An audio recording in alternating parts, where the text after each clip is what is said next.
Hello, ang aking gagawin ngayon ay magpapainit ng aking ulam dahil hindi daw sila kakain mga amo ko. So, buti na lang meron akong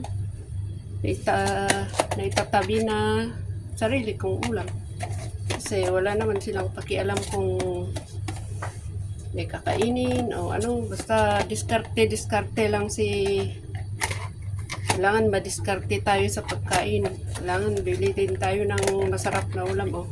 Bangus lang naman to. Bangus na hindi ko alam. Basta nilagyan ko ng asim-asim. Luya-luya, ganun. Kamatis. Tsaka yung manghang na chili.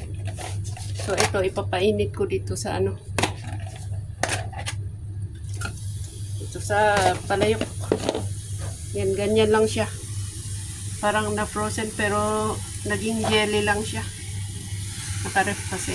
Tingnan natin mamaya. Tapos syempre, kailangan lagi akong handa.